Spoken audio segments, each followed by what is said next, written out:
One of the sure ways for things to sound bad is a result of a phenomenon known as phase cancellation. It's important to understand how phase cancellation happens and how to avoid it. One of the most important and overlooked aspects of recording is to make sure that all the mics are in phase if more than one is to be used at the same time. The reason is because with only a single out-of-phase mic, a multi-mic'd instrument like a drum kit will just never sound right, and if not corrected, may never be able to be fixed. So just what is phase anyway? Without getting into an intense technical explanation, it just means that the outputs of all microphones used on the session are pushing and pulling together as one. If one mic is pushing while another is pulling, they cancel each other out at certain frequencies. When mic number 1's signal peaks, mic number 2's signal valleys. They cancel each other out at that frequency, and the result is a very weak-sounding signal when mixed together. Here, both mics are pushing and pulling together. Their signal peaks happen at the same time as does their valleys. As a result, their signals reinforce one another.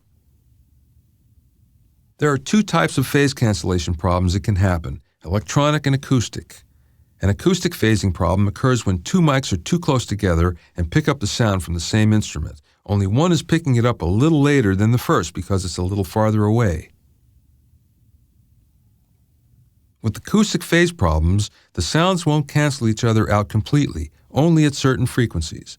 When the two are mixed together, this usually makes them sound either hollow or just lack depth and bottom end. The way to eliminate the problem is by moving mic number 2 a little further away from mic number 1. And if the mics are directional, make sure that each one is pointing directly at the source that they're trying to capture. The 3-to-1 principle states that in order to avoid phase cancellation between microphones, a second mic should never be within 3 times the distance that the first mic is from its source. For instance, if a pair of microphones were placed over the soundboard of a piano at a distance of 1 foot, the separation between the two mics should be at least 3 feet. If the distance from the source was 2 feet, the distance between the mics should be at least 6 feet. This principle is not a hard and fast rule, but it certainly is a good guideline for eliminating phase problems. Remember, if you record something with a phase problem, no amount of EQ or processing can ever make it right afterwards.